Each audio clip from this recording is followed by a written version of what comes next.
നമുക്ക് 4 മന്ത്രിയായി കുറയുമെന്നൊക്കെ ചില സ്ഥലത്ത് കഥകൾ കേൾക്കുന്നു. ഒക്കെ നിങ്ങളുണ്ടാക്കുന്നതല്ലേ, ഞങ്ങളതൊന്നും അറിഞ്ഞിട്ടില്ല. ഞങ്ങളെ തീരുമാനം നാളെ ഉച്ചയ്ക്ക് ഉണ്ടാവുമെന്ന് ബഹുമാനപ്പെട്ട നിയുക്ത മുഖ്യമന്ത്രി പറഞ്ഞു. അത് നാളെ കൃത്യമായിട്ട് ഞങ്ങൾക്ക് കിട്ടും. അതിന് മുമ്പ് ഇതിനെ ഊഹാപോഹം പ്രചരിപ്പിക്കണം. പിന്നെ പറഞ്ഞത് തെറ്റായി എന്ന് ഖേദിക്കേണ്ടി വരും.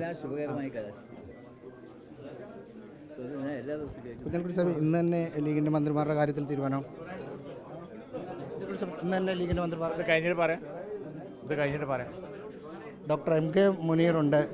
ഭരണപരിഷ്കാര കമ്മീഷൻ MK മുനീറിന് വേണ്ടി ചോദിച്ചു എന്നൊക്കെയാണ് കേൾക്കുന്നത്. അല്ല, ആദ്യം നമ്മുടെ ഇപ്പോഴത്തെ ചർച്ച ഇതല്ലേ, മന്ത്രി ആരൊക്കെയാണെന്നുള്ള ചർച്ചയാണ് നടക്കുന്നത്. മറ്റേതൊന്നും ചർച്ചയൊന്നും ആയിട്ടില്ലല്ലോ. നമ്മൾ വെറുതെ ഇങ്ങനെ വേണ്ടാത്ത ചർച്ചകൾ ഉണ്ടാക്കണ്ട.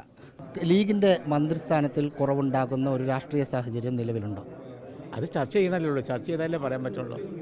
UDF എല്ലാം ചർച്ച ചെയ്തുകൊണ്ടിരിക്കുകയാണ്. ആ ചർച്ചൻ്റെ അടിസ്ഥാനത്തിലാണ് തീരുമാനം.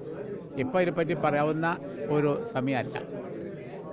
അപ്പോൾ അതിലെന്തോ പ്രശ്നമുണ്ട് എന്ന് ഈ വാർത്ത കാണുന്ന ആളുകൾ വിചാരിക്കണോ? അത് എന്തോ ഒരു പ്രശ്നമുണ്ട്. ഒരു പ്രശ്നമില്ല. നമ്മൾ കൂടി ചർച്ച ചെയ്യാണ്. ചർച്ച ചെയ്ത UDF ചർച്ച ചെയ്യും.